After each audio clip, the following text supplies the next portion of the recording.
Al begint de jong rustig. De selectie had traind en er is een kaartje. In afwachting hoe de kaarten van de bekersquadden worden zullen. De spelers hoop je op een grote club. En de trainer en vastzitter Hassa haar vakkar. Ik is toch Ajax. Ajax. Persoonlijk Feyenoord, maar Ajax, Twente, PSV, hier leuk. Ja, ik zou het fantastisch vinden om hier tegen Feyenoord te spelen. Er zijn 2 clubs waar ik eigenlijk wel op Ajax en op Heerenveen. Het liefst willen ze thuis spelen. Maar ja, het lot bepaalt. En die lotting is pas let op een joen. Om 11:12 gaan de baltjes in de grote kom. En dan rint de spanning op. De Eagles is Feyenoord.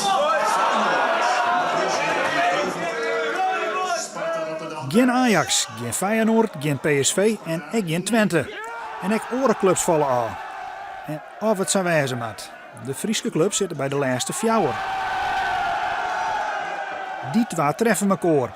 En dus is de Friese derby een feit. Het is schitterend, het is voor het publiek. Het is Friesland, iedereen kan mee.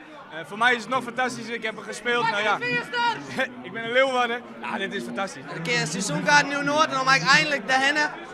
En dat is echt, ja, het is echt leuk. Eigenlijk misschien iets erin, maar toch een beetje een dream. Ja, ik had correct toevallig op Twitter zetten en een droom die uitkomt. Heel Harkema naar je Heerenveen, toch? Ja, dat denk ik wel vanuit, ja. Ja, zeker. Wat je even heel de waarden naar Heerenveen. Ja, en uit stem ik.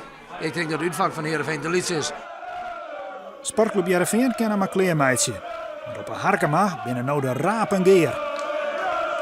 Die is nog eens, hè? Die bal is rond 12 achter en het kan altijd. Ja, we gaan er gewoon voor. Het mooiste, ja toch? Alles uit de kost daar. Eind oktober is de wedstrijd. De exacte datum wordt nog bekendmaken.